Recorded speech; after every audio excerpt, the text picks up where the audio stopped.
अस्सलाम वालेकुम, मैं हूं फखर दुरानी और आप देख रहे हैं फैक्ट चेक पाकिस्तान। आज 4 मौज़ूआत के ऊपर बात करेंगे। सबसे पहले बात करेंगे सुप्रीम कोर्ट में मखसूस नशिस्तों का जो केस है वो तकरीबन अब कंक्लूड होने वाला है। अटॉर्नी जनरल ने आज अपने जो रिमार्क्स हैं और दलाइल हैं वो दिए हैं। उसके बाद अब तकरीबन अब ये फैसला फाइनल स्टेजेस पे है इस हवाले से केस। इसका मुतवक्किल तौर पे फैसला क्या होगा इस पे तफसील के साथ बात करेंगे। दूसरे नंबर पे हम बात करेंगे इमरान खान ने पार्टी छोड़ने वालों को वापस लेने से इनकार कर दिया है। इस पे भी तफसील से बात करेंगे कि इसके मुहर्रिकात क्या हैं और इसके असरात क्या होंगे पीटीआई के ऊपर। तीसरे नंबर पे हम बात करेंगे आईएसआई अब बिजली चोरी की रोकथाम के हवाले से भी आईएसआई के जो अफसरान हैं और सेक्टर कमांडर्स हैं उनको ये ड्यूटीज जो है वो तफवीज कर दी गई है। इस पे तफसील से बात करेंगे कि हुकूमत ने ये जो एक समरी भेजी है इस हवाले से उसके क्या क्या डिटेल्स हैं और इनको जो ड्यूटीज हैं वो क्या क्या दी जाएंगी। और चौथे नंबर पे हम बात करेंगे, आपको याद होगा पिछले 2-3 दिन पहले मैंने ऑस्ट्रेलिया के हवाले से कुछ पाकिस्तानियों के फ्रॉड का जिक्र किया था। बिल्कुल सेम उसी तरह का एक फ्रॉड अब पाकिस्तानियों का हांगकांग में भी पकड़ा गया है। वो क्या फ्रॉड है उसकी भी तफसील से बात करेंगे। सबसे पहले बात कर लेते हैं सुप्रीम कोर्ट का जो मखसूस नशिस्तों वाला फैसला जो मुकदमा है उसका तकरीबन अब ये एक तकमील के मराहिल में है। आपने देखा है कि पहले सुन्नी इत्तेहाद काउंसिल के जो वकील हैं शाहिद सिद्दीकी उन्होंने अपने दलाइल दिए और उसके बाद फिर हमने देखा कि जो इलेक्शन कमीशन के वकील हैं उन्होंने भी अपने दलाइल मुकम्मल कर लिए हैं। फिर उसके बाद जो दीगर सियासी जमातें हैं, पीपल्स पार्टी है, उसके साथ साथ JUIF है, उन्होंने भी अपने जो दलाइल हैं वो मुकम्मल कर लिए हैं। आज फाइनली अटॉर्नी जनरल की तरफ से दलाइल दिए गए हैं और जो जजेस की तरफ से उनसे सवालात भी पूछे गए हैं, उसके जवाबात भी उन्होंने दिए हैं। तो बज़ाहिर ऐसे लगता है कि यह केस मुतवक्किल तौर पे इस हफ्ते या अगले हफ्ते तक जो है वो उसका कोई फैसला भी आ सकता है।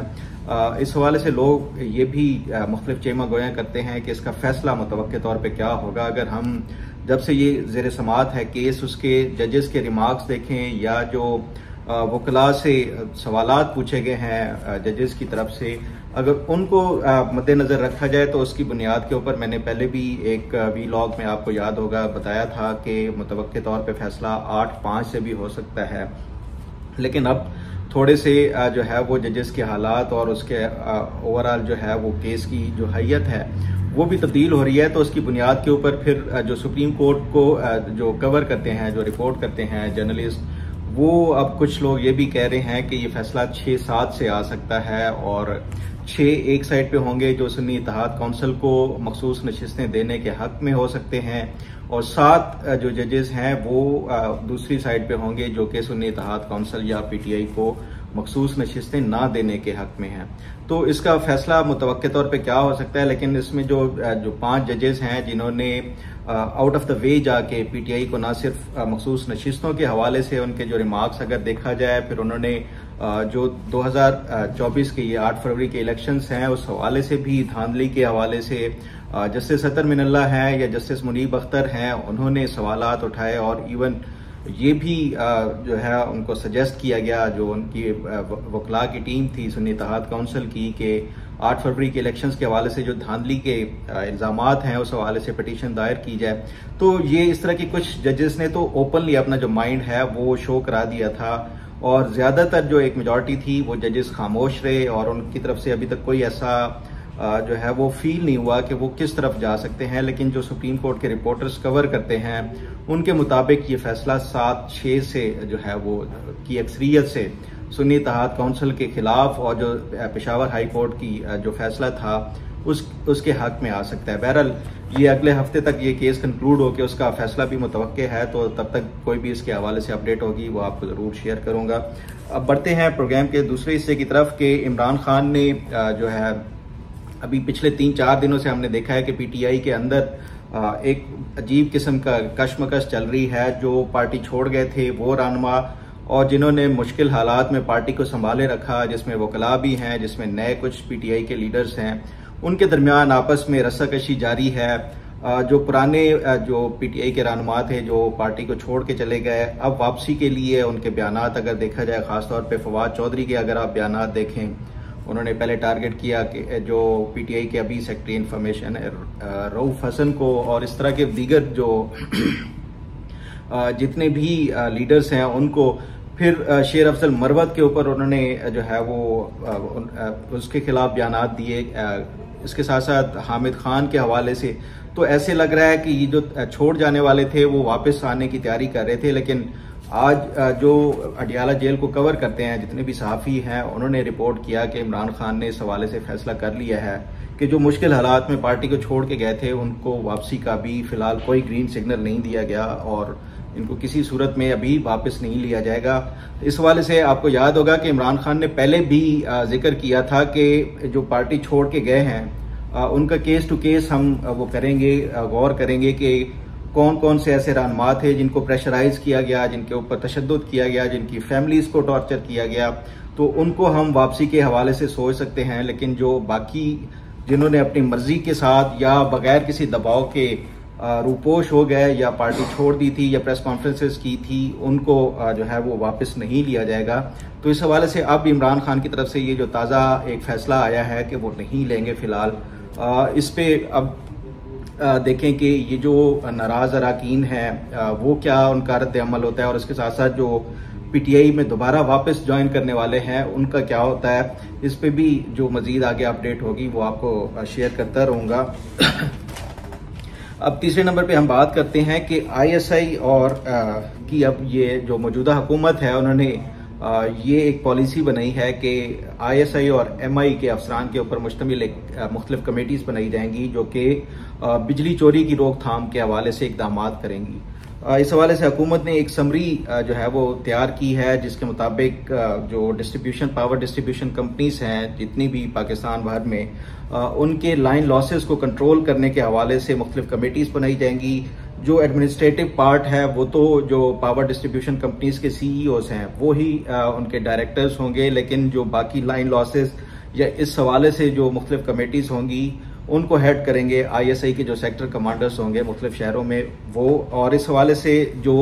लाइन लॉसेस का टोटल वॉल्यूम है वो कोई 1700 अरब से जायद का है। इस हवाले से हुकूमत ने ये इनको टास्क दिया है कि जितना ज़्यादा हो सके इन लाइन लॉसेस को कंट्रोल करने और इनकी रिकवरी के लिए फिर कुछ जो है वो इनामात का भी ऐलान किया है हुकूमत ने कि जितनी ज़्यादा आप रिकवरी करेंगे अप टू 10% तक जो है वो इनकी इनाम दिया जाएगा जो भी रिकवरी करने वाले होंगे। और इस पे जो हुकूमत ने एक समरी बना के वज़ीर आज़म के पास अप्रूवल के लिए भी दे दी है। इसमें ये जो कमेटीज बनाई गई हैं सिर्फ आईएसआई और एमआई नहीं बल्कि इसके साथ साथ जो सिविल लॉ इन्फोर्समेंट एजेंसीज हैं जैसे पुलिस है, एफआईए है या इस तरह के, वो भी इसमें जो है वो अपना किरदार अदा करेंगे और इन कमेटीज में शामिल होंगे। और जो ये 1700 अरब रुपए के लाइन लॉसेस हैं या जो जिन्होंने बिल पे नहीं किए तो इनकी रिकवरीज के हवाले से ये जो कमेटीज हैं ये अपना काम जल्द ही शुरू कर देंगे। तो हमने देखा है कि ये सिर्फ जो माजी में भी और अभी भी हालिया इसमें मुख्तलिफ इदारों की जो सरबराही है वो फौजी हजरात को और फौजी जर्नेलों को या इस तरह के जो फौजी अफसरान हैं उनको दी गई है, लेकिन उसका कोई इस तरह पॉजिटिव आउटकम या उसकी जो है वो आउटपुट नज़र नहीं आई। इस हवाले से अब ये जो नई एक पॉलिसी जो हुकूमत ने बनाई है मुझे तो इसका भी कोई इतना ज़्यादा आउटकम नज़र नहीं आ रहा, क्योंकि जो लाइन लॉसेस के हवाले से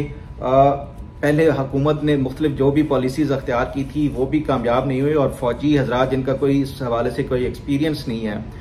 तो वो कैसे ये इतने बड़े पैमाने के ऊपर रिकवरीज कर सकते हैं। बहरहाल इस पे ये जब काम शुरू होगा समरी बाकायदा तौर पे अप्रूव होगी और इनके क्या परफॉर्मेंस होती है इस हवाले से भी आपको अपडेट करता रहूँगा। अब चौथे नंबर पे हम बात करते हैं 2-3 दिन पहले आपको याद होगा मैंने एक रिपोर्ट किया था ऑस्ट्रेलिया के हवाले से कि कुछ पाकिस्तानी जो कि खैबर पख्तूनख्वा बेस्ड पाकिस्तानी जो कि ऑस्ट्रेलिया में इमिग्रेट किया जिन्होंने, उनके मुबैना तौर पे कुछ फ्रॉड जो सामने आए, फिर ऑस्ट्रेलियन गवर्नमेंट थी उन्होंने पाकिस्तान की हुकूमत के साथ टेकअप भी किया इस इशू को और इस हवाले से उन्होंने दफ्तर खारजा के जरिए एक ऑफिशियली जो ऑस्ट्रेलियन हाई कमीशन था उन्होंने खत लिख के ये कहा कि इस हवाले से तहकीकात की जाए कि ऑस्ट्रेलियन गवर्नमेंट ने वहाँ पे लोकली कुछ पाकिस्तानियों को जो है वो पकड़ा है जिनसे फेक और जाली ड्राइविंग लाइसेंसेस बरामद हुए हैं और इस हवाले से तहकीकात की जाए कि क्या ये जाली हैं या वाकई हुकूमत पाकिस्तान की तरफ से और ख़ास तौर पे जो खैबर पख्तूनख्वा की हुकूमत है वहाँ उसकी तरफ से इशू किए गए थे। फिर हुकूमत ने टेकअप किया और यहाँ पे तहकीकात की तो पता चला कि ऐसे कोई ड्राइविंग लाइसेंसेस जो है वो जारी ही नहीं किए गए। ये तो अभी मामला ज़ेरे जो है वो इन्वेस्टिगेशन था ही। अब एक और मुल्क ने भी इस हवाले से जो है वो मामला टेकअप कर लिया है। हांगकांग ने हुकूमत पाकिस्तान को लिखा है कि कोई 89 पाकिस्तानी उन्होंने पकड़े हैं खैबर पख्तूनख्वा से जिनके जो ड्राइविंग लाइसेंसेज हैं वो जाली हैं।